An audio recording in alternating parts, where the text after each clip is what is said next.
ओम श्री गणेशाय नमः। ओम श्री जानकी वल्लभो विजयते। बालकांड को आगे बढ़ाते हुए जेहि मिगा वही वेद बोध जाहि धरहि मुनि ध्यान सोई दशरथ सुत भगत हित कौशलपति भगवान सियापति राम जय जय राम। मेरे प्रभु राम जय जय राम।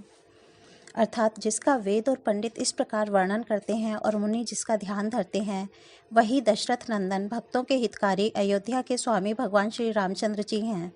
हे पार्वती, जिनके नाम के बल से काशी में मरते हुए प्राणी को देखकर मैं उसे शोक रहित कर देता हूँ, वही मेरे प्रभु रघुश्रेष्ठ श्री रामचंद्र जी जड़ चेतन के स्वामी और सबके हृदय के भीतर की जानने वाले हैं। विवश होकर बिना इच्छा के भी जिनका नाम लेने से मनुष्यों के अनेक जन्मों में किए हुए पाप जल जाते हैं, फिर जो मनुष्य आदरपूर्वक उनका स्मरण करते हैं, वे तो संसार रूपी समुद्र को गाय के खुर से बने हुए गड्ढे के समान अर्थात बिना किसी परिश्रम के पार कर जाते हैं। हे पार्वती, वही परमात्मा श्री रामचंद्र जी हैं। उनमें भ्रम देखने में आता है। तुम्हारा ऐसा कहना अत्यंत ही अनुचित है। इस प्रकार का संदेह मन में लाते ही मनुष्य के ज्ञान, वैराग्य आदि सारे सद्गुण नष्ट हो जाते हैं। शिवजी के भ्रम नाशक वचनों को सुनकर पार्वती जी के सब कुतर्कों की रचना मिट गई। श्री रघुनाथ जी के चरणों में उनका प्रेम और विश्वास हो गया और कठिन असंभावना जिसका होना संभव नहीं, ऐसी मिथ्या कल्पना जाती रही। पुनि पुनि प्रभु पद कमल गही जोरी पंकर पानी बोली गिरजा बचन बर मनहु प्रेम रस सानी सियापति राम जय जय राम। मेरे प्रभु राम जय जय राम। अर्थात बार बार स्वामी शिवजी के चरण कमलों को पकड़कर और अपने कमल के समान हाथों को जोड़कर पार्वती जी मानो प्रेम रस में सान कर सुंदर वचन बोली। आपकी चंद्रमा की किरणों के समान शीतल वाणी सुनकर मेरा अज्ञान रूपी शरद ऋतु की धूप का भारी ताप मिट गया। हे कृपालु, आपने मेरा सब संदेह हर लिया। अब श्री रामचंद्र जी का यथार्थ स्वरूप मेरी समझ में आ गया। हे नाथ, आपकी कृपा से अब मेरा विषाद जाता रहा और आपके चरणों के अनुग्रह से मैं सुखी हो गई। यद्यपि मैं स्त्री होने के कारण स्वभाव से ही मूर्ख और ज्ञानहीन हूँ, तो भी अब आप मुझे अपनी दासी जानकर, हे प्रभु, यदि आप मुझ पर प्रसन्न हैं तो जो बात मैंने पहले आपसे पूछी थी वही कहिए।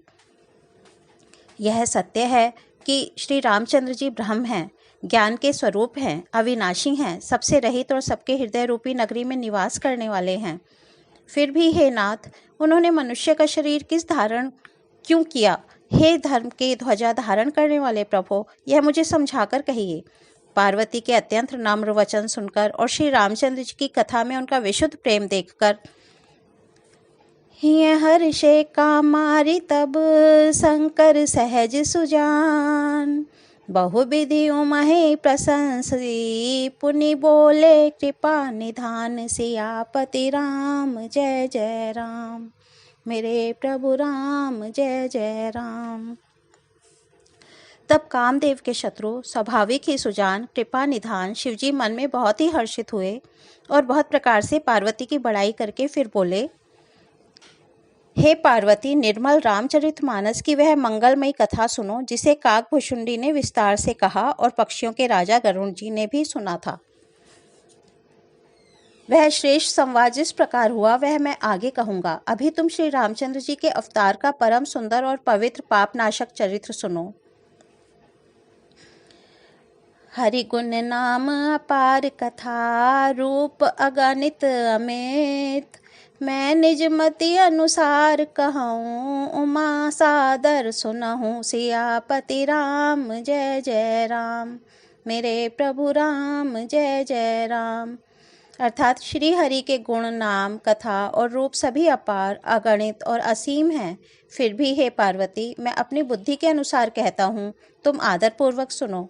हे पार्वती, सुनो, वेद शास्त्रों ने श्री हरि के सुंदर, विस्तृत और निर्मल चरित्रों का गान किया है। हरि का अवतार जिस कारण से होता है वह कारण बस यही है ऐसा नहीं कहा जा सकता। अनेकों कारण हो सकते हैं और ऐसे भी हो सकते हैं जिन्हें कोई जान ही नहीं सकता।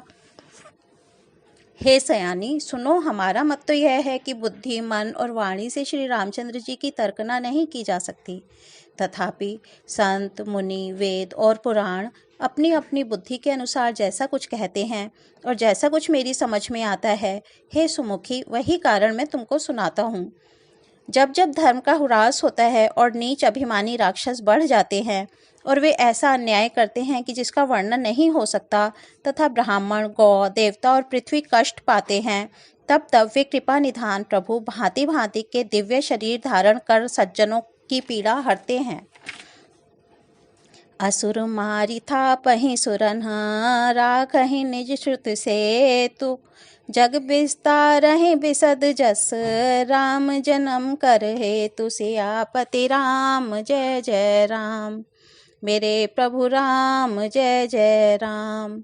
अर्थात वे असुरों को मारकर देवताओं को स्थापित करते हैं, अपने श्वास रूपी वेदों की मर्यादा की रक्षा करते हैं और जगत में अपना निर्मल यश फैलाते हैं। श्री रामचंद्र जी के अवतार का यही कारण है। उसी यश को गा गा कर भक्तजन भव सागर से तर जाते हैं। कृपा सागर भगवान भक्तों के हित के लिए शरीर धारण करते हैं। श्री रामचंद्र जी जन्म लेने के अनेक कारण हो सकते हैं, जो एक से एक बढ़कर विचित्र हैं। हे सुंदर बुद्धि वाली भवानी, मैं उनके 2-1 जन्मों का विस्तार से वर्णन करता हूँ। तुम सावधान होकर सुनो। श्री हरि के जय और विजय 2 प्यारे द्वारपाल हैं, जिनको सब कोई जानते हैं। विप्रशाप ते दोनों भाई, तामस असुर देह तिन पाई, राम सिया राम जय जय राम, राम सिया राम जय जय राम। कनक कसिपु अरु हाटक लोचन, जगत विदित सुरपति मद मोचन, राम सिया राम जय जय राम, राम सिया राम जय जय राम। विजयी समर वीर विख्याता, धरि बराहा बपु एक निपाता, राम सिया राम जय जय राम, राम सिया राम जय जय राम। होई नर हरि दूसर पुनि मारा, जन प्रहलाद सुजस बिसतारा, राम सिया राम जय जय राम, राम सिया राम जय जय राम। उन दोनों भाइयों ने ब्राह्मण सनकादि के शाप से असुरों का तामसी शरीर पाया। एक का नाम था हिरण्यकशिपु और दूसरे का हिरण्याक्ष। ये देवराज इंद्र के गर्व को छुड़ाने वाले सारे जगत में प्रसिद्ध हुए। वे युद्ध में विजय पाने वाले विख्यात वीर थे। इनमें से एक हिरण्याक्ष को भगवान ने वराह अर्थात सुअर का शरीर धारण करके मारा और फिर दूसरे को हिरण्यकशिपु को नरसिंह रूप धारण करके वध किया और अपने भक्त प्रहलाद का सुंदर यश फैलाया। मंगल भवन अमंगल हारी, द्रबहु सो दशरथ अजिर बिहारी, राम सिया राम जय जय राम, राम सिया राम जय जय राम। आज बालकांड को यहीं विराम देते हैं, कल आगे बढ़ेंगे। धन्यवाद।